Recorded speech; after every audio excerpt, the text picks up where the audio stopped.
Glória a Deus. Cumprimento os irmãos com a paz do Senhor. Amém? Amém? Quero agradecer primeiramente a Deus por ter dado com essa oportunidade de estar ministrando a palavra do Senhor. Quero estar agradecendo também ao meu pastor por ter dado permissão de estar pregando aqui nessa tarde, o pastor Luiz Antônio, da Igreja Assembleia de Deus do Ministério do Salvador. Amém? Irmãos, eu estou aqui com meu pai, o Diácono Messias, minha irmã, que louvou aqui há pouco tempo, Maria Fernanda, e estou ali com o menino também, lá no canto do grupo de adolescentes lá da igreja. Pai, que Deus continue abençoando a todos. Amém? Se eu não me engano, eu preguei aqui no aniversário do grupo e estou muito feliz por ter mais uma vez o privilégio de estar ministrando mais uma vez nessa igreja abençoada por Deus. Amém? Amém. Irmãos, que Deus também abençoe o pastor, o bispo Wellington e a sua esposa, Daiane, né? Deus continue abençoando. Que Deus continue abençoando também ao grupo de crianças, que essa festa está muito bonita, que Deus abençoe a todos, porque aí, como já foi dito, está o futuro da igreja. Amém? Amém. Deus abençoe as lideranças e a todos que estão colaborando para que essa festa que está acontecendo. Amém? Amém. Irmãos, fiquem em pé, reversa a palavra do Senhor, você que está sentado. Abre o seu exemplar no livro de Eclesiastes, no seu capítulo de número 3, que é o tema da tarde. Eu gostaria de estar ouvindo o versículo 1 até o 5.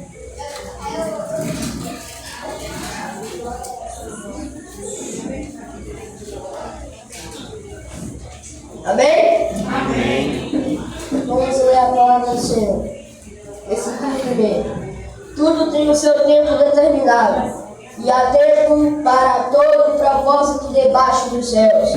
Há tempo de nascer e tempo de morrer, tempo de plantar e tempo de arrancar o que se plantou, tempo de matar e tempo de curar, tempo de derribar e tempo de edificar, tempo de chorar e tempo de rir, tempo de tantear e tempo de saltar, tempo de espalhar pedras e tempo de ajudar pedras, tempo de abraçar e tempo de afastar-se de abraço. Amém? Amém. Vocês estão glória?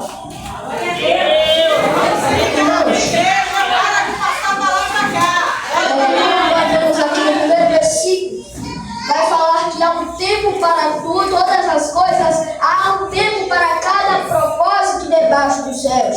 Irmãos, aqui também no versículo 2 vai falar que há tempo de plantar e há tempo de colher. Creio eu que esse tempo de plantar e colher é um processo aonde dá trabalho, é um processo que requer o suor, que requer bastante tempo para impor a água para cuidar daquela planta e ela crescer e você colher os frutos. Em Salmo 126 vai falar sobre semear com lágrimas. Irmão, você me fala, está muito difícil, isso dá trabalho, eu não quero mais, a vitória não vem, os frutos não vêm. Eu só tenho uma coisa para te dizer: o choro pode durar até uma noite, mas a alegria ela pode vir pela manhã, porque no tempo do Senhor tudo tem um tempo. Muitas pessoas não querem respeitar o propósito, muitas pessoas querem subir 3 degraus de vez, mas com Deus não é assim. Há um tempo para tudo. Você vai ter o trabalho duro, você vai ter o esforço, você vai estar lá pregando, orando, louvando, buscando a Deus, e no final você vai colher tudo o que você fez. Quem quer dar glória? Hoje em dia estamos na geração do imediatismo, ou seja, a geração onde nós queremos tudo nas nossas mãos imediatamente, sem querer esperar o processo, sem querer esperar o amadurecimento, sem querer esperar o tempo de Deus para nossas vidas. Irmãos, Provérbios 14:29, mas o que pula o processo, ele mostra a sua loucura. Aquele que pula o processo de Deus, aquele que pula o tempo de aprendizado, ele mostra a sua loucura, ele é imprudente. Glória a Deus. Nós somos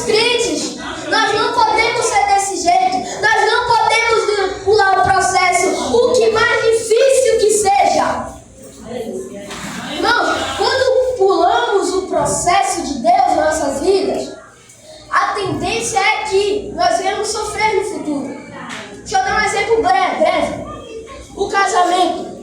Quando uma pessoa quer se casar com rapidez, ela pula o processo de aprendizado, ela pula a experiência e a maioria dos casamentos que acontecem desse jeito acaba que se separa. Por quê? Porque não teve experiência o suficiente. Então quando você pula a etapa, quando você quer receber logo, a sua tendência é sofrer. Glória a Jesus. Quando vemos alguém, por exemplo, médico com seu diploma, nós não sabemos o processo que ele passou, nós não sabemos os 6 anos de estudo, as noites perdidas, todo o trabalho duro para ele conseguir. A gente só olha para a vitória, nós não olhamos para o processo. Com Deus não é assim, irmão. Aqui em Êxodo 2, 1 ao 10, vai falar sobre o nascimento de Moisés. Desde que Moisés nasceu, ele enfrentou diversas dificuldades. A mesma coisa José. José do Egito, ele sofreu diversas dificuldades. Ele foi vendido pelos seus irmãos, ele foi para a casa de Potifar, ele foi tentado pela mulher dele, ele foi preso. E quem olhava para José, para Moisés, na sua fase adulta, quando estava com sua vitória em posse, não sabia o que ele tinha passado. Eu quero te dizer uma coisa nessa tarde: não importa a provação, não importa que se levante a mulher de Potifar, não importa que se levante o diabo, quem está sobre a sua vida é maior. Quem está sobre a sua vida é dono da casa, ele está na casa, agora ele está presente. Quando o Senhor está na casa, é você recebido com glória. Agora ele. Poder e graça. Não importa a provação, não importa o problema, passa pelo processo dando glória e crendo que Deus vai prover, porque não é no seu tempo, é no tempo de Deus. Aí Moisés se tornou José se tornou governador do Egito. Aí os seus irmãos viram ele, porque os irmãos só lembravam que tinha vendido José e tinham mentido dizendo que ele tinha morrido. E quando eles viram José, governador do Egito, eles não acreditavam. O que isso pode dizer? Um outro exemplo, os irmãos pegaram. Davi, ele estava pastoreando ovelhas quando Samuel foi até a casa de seu pai para procurar um rei. Os irmãos de Davi eram todos fortes, de estatura boa, eram guerreiros, eram inteligentes de ciência. E Davi ele era só um pastor de ovelhas que estava lá. Aí ele foi averiguando de cada um. Ele falou: Deus disse que não é nenhum desses aqui. Tem mais algum? Aí tem. Ele tá lá, ele não é forte, ele não sabe. Muitas pessoas não acreditam em você, mas quem te capacita é Deus. Você pode até não ter capacidade, você pode até não saber pregar, não saber louvar, não saber. Quem te capacita é Deus. Quem te capacita é Deus. Ah, mas eu não sei. Mas quem te capacita é o Senhor. Escute só. Aí mandaram trazer Davi para dentro da casa. Samuel sem entender nada. Daí Deus falou: esse aí. Aí ele ungiu dentro da casa. O que ele podia fazer? Ele podia ungir Davi lá no pasto de ovelhas. Podia. Mas ele trouxe ele para dentro da casa. Sabe o que essa palavra está dizendo? Deus vai te honrar no meio daquele que te menosprezou. Deus vai te honrar dentro da casa. Não vai ser longe não, vai ser dentro da casa. Para ele ver, Deus na vida dele, Deus na vida dela. A mesma coisa com José. Ele vai te honrar no meio daqueles que desacreditavam de você.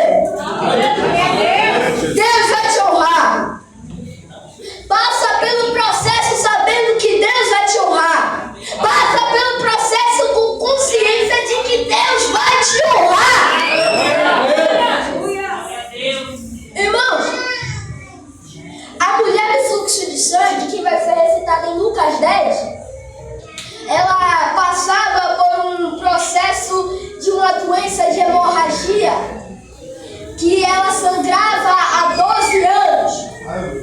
E as mulheres que passavam por esse processo eram mal vistas pela sociedade antiga.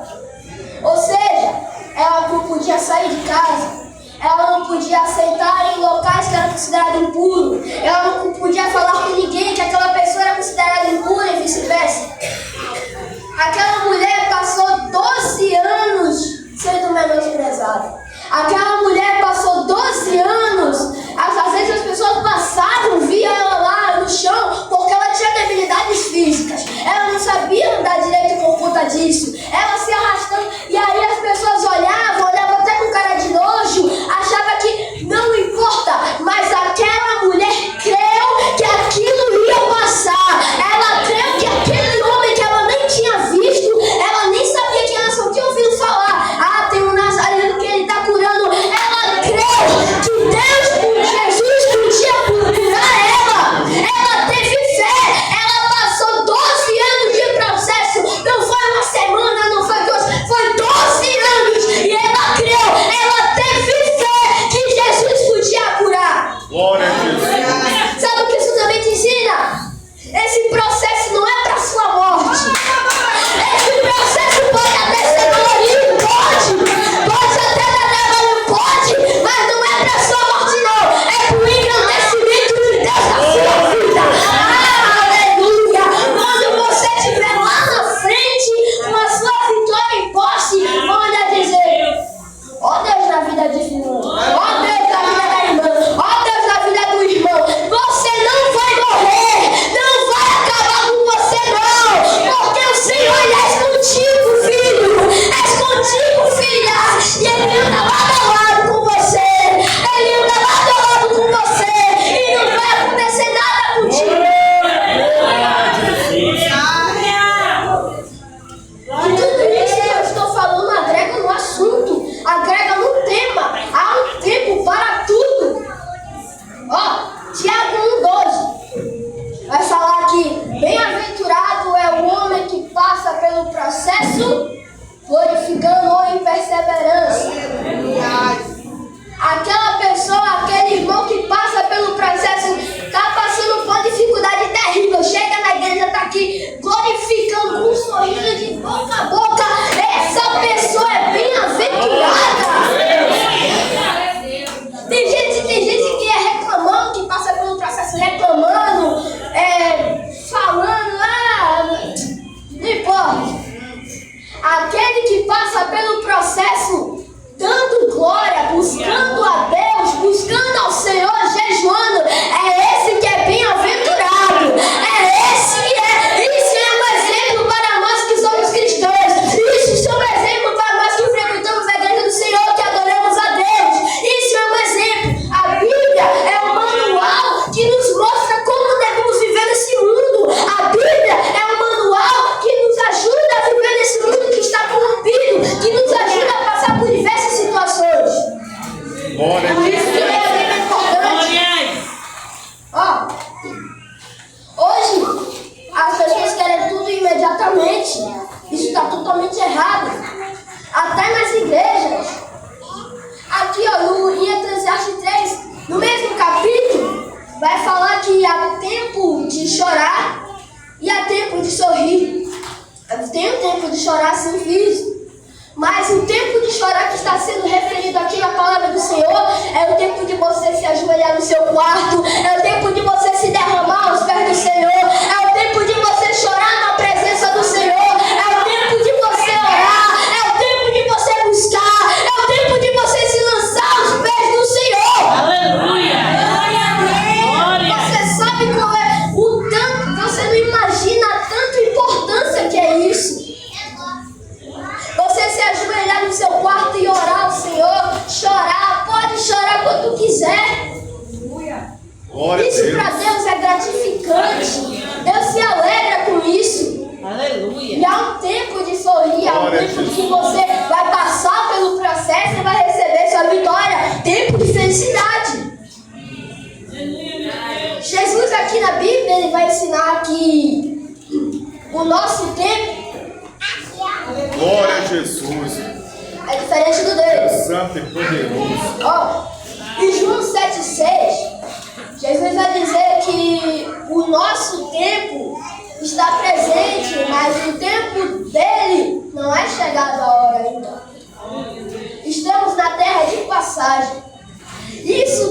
aqui, toda essa abominação, tudo isso que vem acontecendo ao redor do mundo é passageiro.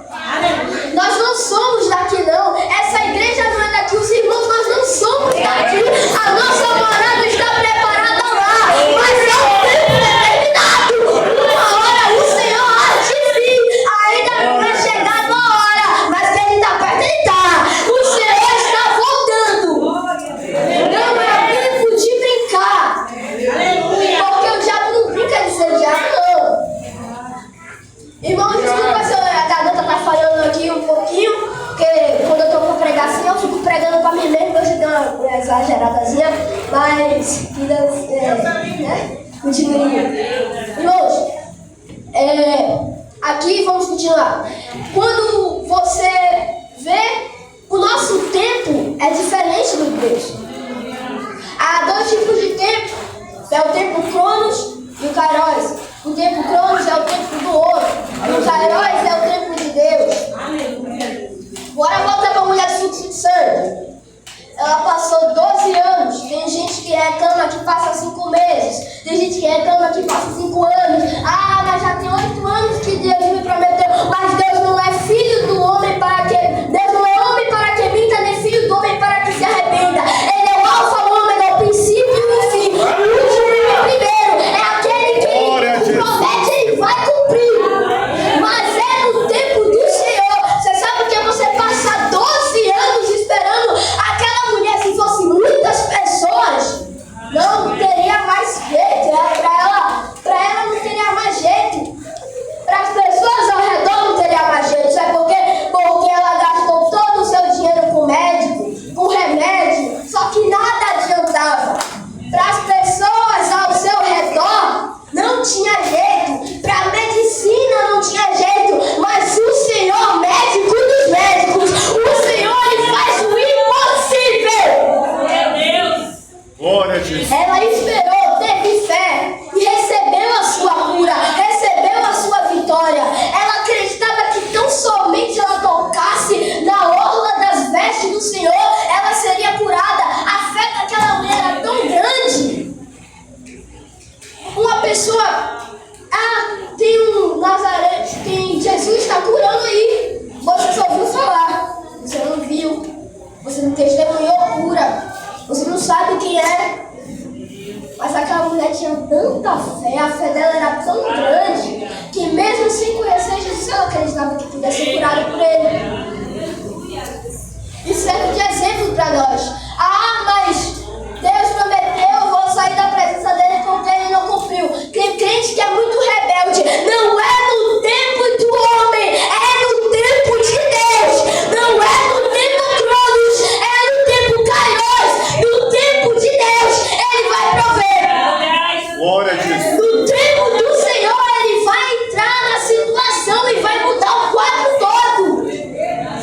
Mas tem doença.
ligado aí? Irmãos, hoje em dia, nesse mundo, atenção que os pais também precisam saber. A bispa falou aqui, e é verdade. Se os pais não abraçar, o mundo vai. Se os pais não trazer para a igreja ensinar o verdadeiro caminho, o mundo vai ensinar um caminho totalmente desconhecido. Irmãos, aqui ó, em Mateus 18, 3, 5, das crianças é o reino dos céus.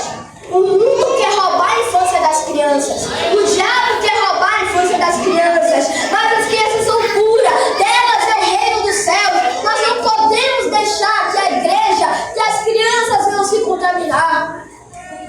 Porque quando a criança vai crescendo, o diabo já começa a oferecer. Para muitas pessoas pode ser uma coisa boa, mas no final é ruim. Porque em Mateus 14 vai dizer que há duas portas. A porta que é estreita, só que no final tem a vida eterna, e a porta que é larga, e no final conduz à perdição. Ou seja, a porta larga pode ser bonito, pode ser uma maravilha, pode ter festa, pode ter curtição, mas o final é de morte. E aquela porta estreita, que tem dias que parece que você vai cair, que é só Deus na causa, aquela porta onde você vai, cai, levanta, vai, é essa porta, é esse o caminho que vai conduzir a salvação. Se você crê, dá glória. Se você crê, aleluia.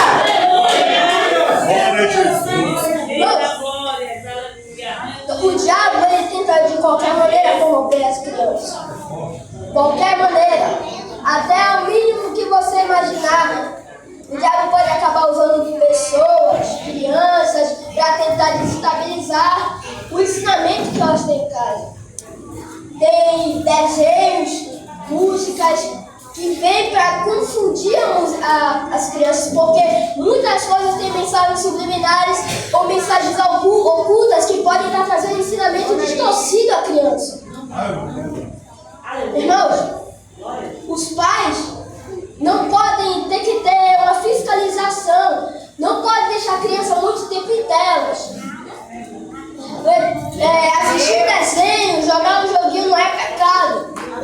Mas você ficar muito tempo perdido ali, sendo que você está tirando o tempo que você podia para estar orando, para estar lendo a Bíblia com seu pai, com sua mãe, isso não pode. Aqui no livro de Mateus 22, 39, fala de estabelecer limites. Lá em casa meu pai já falou, só pega celular no final de semana. Se pegar no dia da semana é para assistir um desenho, alguma coisa. Mas só pega final de semana. Só desce pra rua quando final de semana. Tem que ter limites. Porque senão não haver limites, não haver ensinamento, a criança pode brincar, pode. Tem que brincar. Mas tem que ter limites, porque se não ter limites, se não for ensinado desde pequeno, porque tem uma coisa que minha mãe sempre diz, que é de pequeno que se faz grande. Ou seja, desde pequeno, se você não ensinar, o mundo vai ensinar. Essa idade aqui é a idade que tem que ser colocado na mente que é crente, que serve ao Senhor, porque lá na frente ele pode acabar se desviando se não tiver o ensinamento. Aí em Provérbios 22:6, ensina seu filho no caminho que deve andar. Você não tem que ensinar o caminho, você tem que estar no caminho também. Porque se você ensinar o caminho e não está, não vai dar certo.